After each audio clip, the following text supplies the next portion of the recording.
Yesterday, the Yankees scored 10 or more runs for the 14th time this season in their romp of the Boston Red Sox.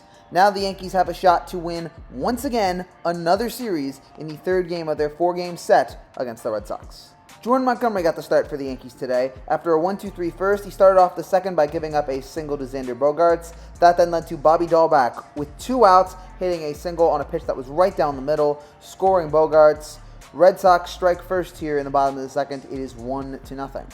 We skip ahead to the top of the fifth where it's a Hicks 6! Aaron Hicks with his 6th home run of the season and 3rd home run of the week.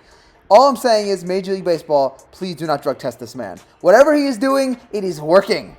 I love to see this man. He is finally turning into the guy that is almost sort of worth paying a ridiculous amount of money for. But Hicks ties the game up in the top of the fifth, and the Yankees, they're down, but they're never out. They come back once again to tie the game. The Yankees' offense was not done. Top of the sixth, Gleyber Torres leads off with a single into right. And then Anthony Rizzo, in his return to the lineup, with a hit out to right center. Center fielder can't come up with it. Torres runs all the way around to score. Yankees back out in front against Boston, just like it's supposed to be. It's 2-1. And then right after that, Josh Donaldson. Man, Aaron Hicks, Josh Donaldson, I think both of these guys should now be all-star reserves. I mean, I know it's only based off a week, but what has gotten into them? They are both so much better at the plate, and Donaldson with a big single there to score Rizzo. Yankees now up 3-1. That was the score until the bottom of the sixth, when Rob Refsnyder took one deep off Montgomery into left field and made it a 3-2 game. After this inning was the end for Jordan Montgomery, in which was a solid but not spectacular performance. His final line, 5 2/3, 5 hits, 2 runs, 1 walk, 4 strikeouts on 74 pitches. His season ERA is 3.19. Michael King came in and shut down the Red Sox in the 6th and 7th. But then in the bottom of the 8th, King gives up a hit to JD Martinez that goes all the way to the wall for a 2-out double. No, King! King was then sent out of the game for Clay Holmes, and after a walk, Alex Verdugo hits this 0-2 pitch for a single into left that scores Martinez, and this game is tied. Somebody get me some alcohol.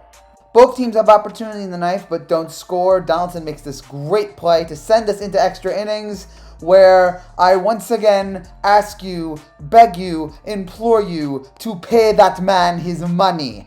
Aaron Judge coming through once again. A double into center because of the stupid runner on second ghost runner rule that is implemented. Baseball still has for some dumb reason. Trevino scores. I only complain about that rule, though, when it goes against us. It works for us in this case. Judge brings home Trevino. And then, I don't want to talk about it. Right after that glorious inning, and then Anthony Rizzo scores a run to make it 5-3. Right after that, Peralta comes in. It's single, fly out to right. Jeter downs. Freaking Jeter kills us with a single in the right that scores Duran. Bogaerts grounds out to Donaldson. Donaldson can't come up with it, only gets 1 out. And then Verdugo, single into right, scores 2. I actually thought for a second that it was such a good bounce that the Red Sox were going to be able to, they were going to hold the Red Sox at third. But now the Red Sox came home. They score. The Red Sox win at 6-5. A brutal, brutal loss here tonight. That would hurt a lot more if we weren't already 38 games that are over 500. So, look, we've come back so many times this year. It's only fitting that it happens tonight that we are on the bad side of that. Just a tough loss because we had a couple chances here in this game. We came back. And there were 2 blown leads tonight for the Yankees here. They obviously had the blown lead after the 6th inning, in which they're up 3-1. It looked like the Yankees, they had Holmes on the mound. Looked like they had King and Holmes on the mound. Looked like it was going to be great. And then after Judge's catch with 2 outs in the 8th, I thought the Yankees had it then, and then the 2 doubles that tied the game. And then they scored 2 runs in the 10th, and then at that point you're really thinking, you're really feeling good.